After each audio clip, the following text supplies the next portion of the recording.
Very congratulations जिन्होंने भी UPSC में रैंक क्लियर किया है, उन्होंने एग्ज़ाम्स क्लियर किया है। और एक चीज़ आपने ऑब्जर्व किया है, जो 6 मार्च के रिजल्ट आया है उसके बाद में जो कंट्रोवर्सी शुरू हुई है, क्योंकि ऐसे भी लोग हैं जो हमारे इंडिया में जो फेक क्लेम कर रहे हैं कि मेरा सीट है, मैंने यूपीएससी क्लियर किया, लेकिन उनको ये नहीं पता यूपीएससी बोर्ड है, वहाँ पे कम्युनिटी है, गवर्नमेंट है, उनके पास प्रॉपर डॉक्यूमेंट्स हर एक चीज़ होती है। शर्म आना चाहिए आपको, अपने आप को क्लेम करते हो, रॉन्ग कंप्लेन करते हो कि मेरा रैंक है, मेरा रैंक है। इस कंट्रोवर्सी में आज के डेट में काफ़ी लोग ट्रेंड में भी हो गए, वायरल भी, मतलब कुछ भी कर रहे हैं एक वायरल के लिए। उनको पता है ऐसे मैं गलत कर रहा हूँ, फिर भी एक चीज़ें के लिए आज के डेट में कुछ भी कर रहे हैं। आपको ये नहीं समझ में आ रहा है कि आप क्या कर रहे हो।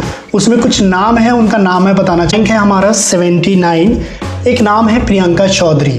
प्रियंका चौधरी गाजीपुर से है, वो फेक है। उनकी जो उन्होंने क्लेम किया है वो बिल्कुल रॉन्ग है, वेरिफिकेशन हो चुका है। जो हमारा हिमाचल प्रदेश के जो प्रियंका मैम है उनका बिल्कुल सही है, उन्होंने क्लियर किया है। आप इस चीज़ को समझो, आप पॉपुलर होने के लिए इतना गिर सकते हो, मुझे तो इतना समझ नहीं आता। दूसरा जो हमारा रैंक है 113, शिखा गौतम और शिखा दिल्ली से है, वो उन्होंने सही में क्लियर किया है, उनका यूपीएससी बिल्कुल वैलिड है। वो एक डेडिकेटेड स्टूडेंट रहे, उन्होंने एग्ज़ाम्स क्लियर किया है। और कुछ फर्जीवाड़ा जो उन्होंने किया है वो है शिखा गौतम जी का। उनका जो रैंक, उन्होंने जो बुलंदशहर से है, उन्होंने इस तरह की चीज़ें की है। सो है 301 रैंक आकांक्षा सिंह जो गाजीपुर से है उनका सही है। जो आरा बिहार से आकांक्षा सिंह है उनका फर्जीवाड़ा है। प्लीज़ अपने आप को पॉपुलर होने के लिए कुछ भी मत करो।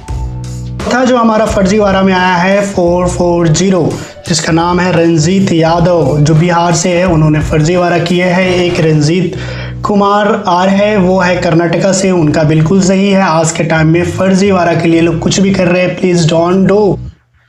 आप पॉपुलर होने के लिए कुछ भी कर रहे हो, इस तरह से चीज़ें मत करो, कुछ तो शर्म करो। हर जगह अपनी बुद्धि लगा देते हो, हर जगह अपने इंडिया के नाम को कैसी तैसी चीज़ें कर रहे हो। आप कुछ तो सोचो, क्या कर रहे हो, क्यों कर रहे हो, इस तरह की चीज़ें कर रहे हो। आपको ये समझ में आ रहा है इससे हमारे बोर्ड और हमारे आने वाले लोग और हमारे वाले जितने जनरेशन हैं उनकी पे क्या इम्पैक्ट पड़ेगा।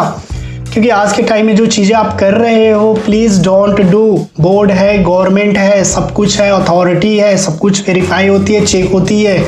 जिनका क्लियर हुआ है उनके लिए वेरी कंग्रेचुलेशंस, उन्होंने टाइम दिया है, मेहनत किया है, काफ़ी एफर्ट दिया है। जो पॉपुलर होने के लिए किसी के कंप्लेन कर रहे हैं, फर्जीवाड़ा कर रहे हैं, प्लीज़ डोंट डू। अब ये भी चीज़ शुरू हो गई, पहले ये सब चीज़ें नहीं थी, अब कुछ पॉपुलर होने के लिए कुछ भी शुरू हो गया है। कुछ भी बोलने तक तो आते नहीं है। मल्टीपल इंटरव्यू देखा मैंने, बोलने तक कुछ सीख लो पहले, फिर आप कंप्लेन करना, कुछ भी गाइस। Thank you.